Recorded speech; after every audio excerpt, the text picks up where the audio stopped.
Greetings, friends. I wanted to talk about the spiritual void which I encounter in downtown Toronto, the lifestyle, the buildings, all the stimuli.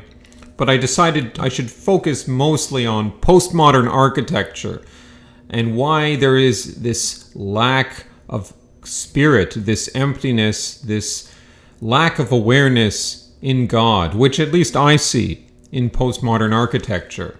Now, I should say that God and Satan are two sides of the same coin. Nothing is apart from God, but Satan is the forgetting of that connection. Satan is the embracing of illusion, of lies. So everything is an expression of God, even Satan, even all of this bad, ugly, architecture that we find in modern cities today. The soul and God go together. When I say that something has no soul, I mean it's lost awareness of God. It's always part of God, but it's lost that conscious connection. God is the feeling, the light from which our soul springs and to which we hope to return. Architecture is a form of art. It can be practiced well or poorly. Originally, to build a church or cathedral was a means of expressing divine principles and telling stories. Now, some people can protest that these fancy cathedrals become eye candy. They're illusions in some sense. And it's true that during the Protestant Reformation, much of this adornation was rejected as superficial, as getting away from God, and that there's some fairness in that view. However, the fact remains that during the time when these buildings were made, so much meaning, so much careful work was poured into them in a way that doesn't happen today. This concerns not just religious buildings, but also public buildings in many European cities. So you see, the spiritual nature was permeating the whole society. There weren't just religious, yes, of course, those churches had to look nice and more meaning was poured into them, but it was infectious in a positive sense. God was spreading through and driving the passions of many architects to express divine principles in geometrical patterns using stone. Mostly what I'm talking about is stone. And not just fancy geometry, different architectural styles, but also these gargoyles, these creatures, telling different stories, giving you insights, often hidden symbols, a lot of occult stuff. So there may be a Christian undercurrent in much of what I'm saying. As much as there is a Christian undercurrent, there's also a pagan undercurrent, which existed in Christianity, maybe unacknowledged, but it was always there, and you see that in these stone buildings. In some sense, the postmodern architecture, which is of course devoid of any soul, it's almost carrying forward the fiery Christian project of the Protestants. And I kind of like Protestantism for rejecting the bureaucratic structure of the church. But everything has two sides. Every coin has two sides. Anything you could try to go too far one way, you end up falling into the opposite. So if you go too far into that extreme, I believe you fall into the same Satan which you were trying to get away from. And now you crush all life with these soulless buildings. And keep in mind that these old stone buildings were built to last. Many of them still exist today. And contrast that with these postmodern buildings. Many of them are flimsy. They won't be around in 100 years. Some of them will be around 100 years from now. Many of them won't. Most of them won't be around 200 years from now, for sure. Some of them don't even last a few decades. Now, I called these buildings devoid of any soul. What do I mean by that? Well, part of the problem is how they tower over us, this unprecedented height that has not existed in recorded history. So first of all, that cuts out the sky and the divinity that will be shining down from the sky, unless it's a cloudy day.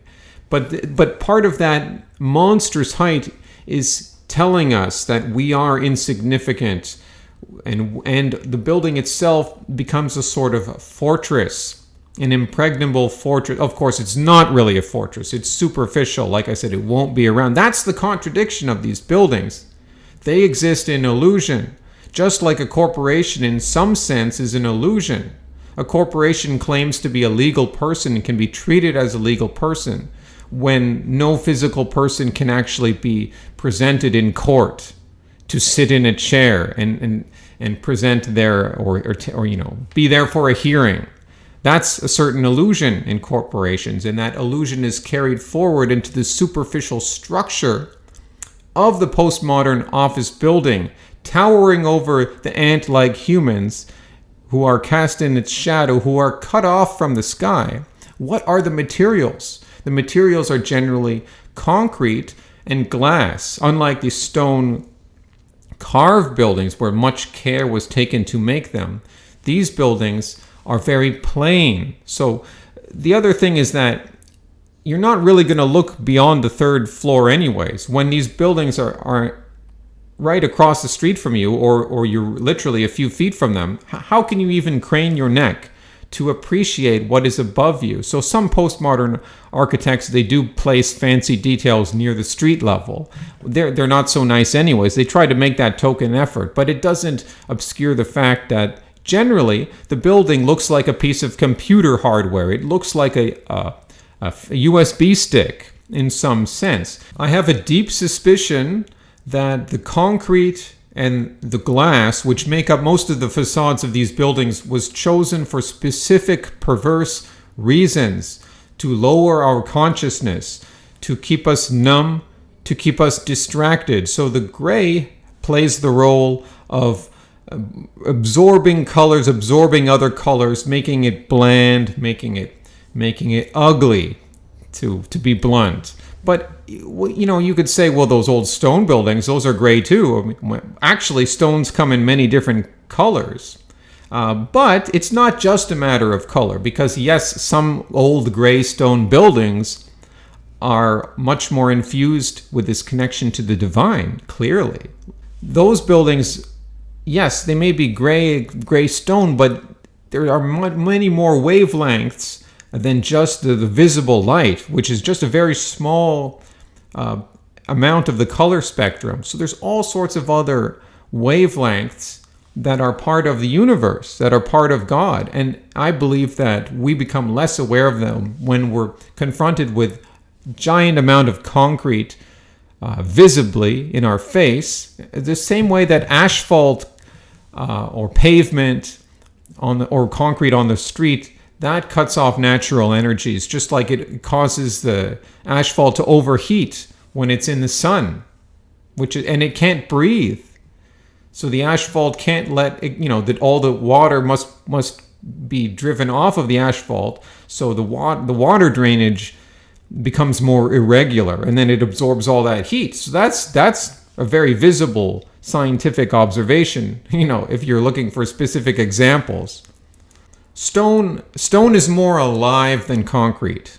Sure, everything's alive in some sense, but stone is organically formed stone, or stone that was cut out of the earth, that has not been mashed up, that has not been pulverized, that captures energy. It's more alive than concrete, relatively speaking. Now, for the glass, I think that the glass is like an energy transmitter, which could be good or bad. Glass isn't necessarily a bad thing. It can be beautiful. It is very superficial, but it can reflect good energies, but in this sense it's not. It's reflecting negative energies.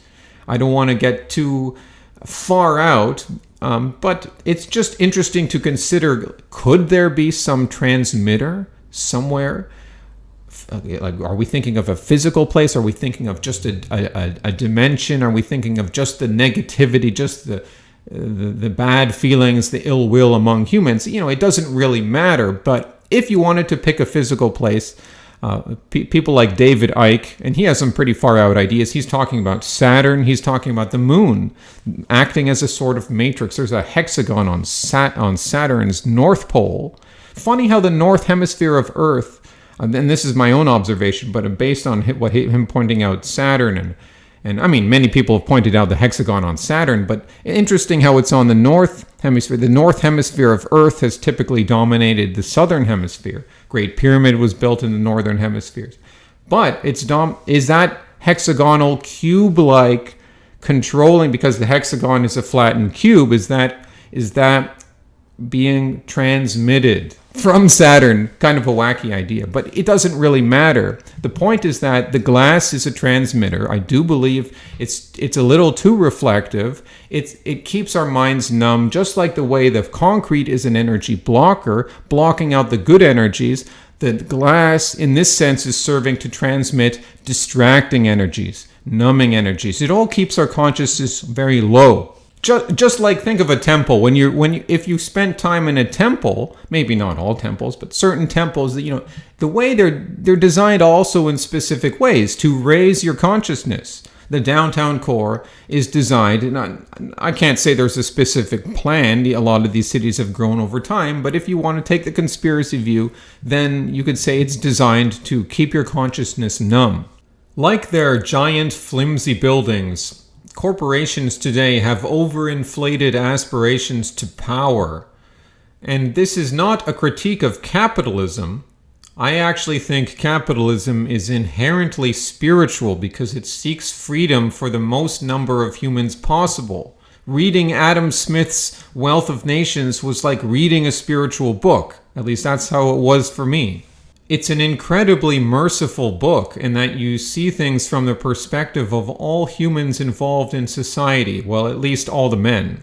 Adam Smith was a moral philosopher, by the way, so I'm quite serious when I say that these modern corporations are actually a perversion of capitalism.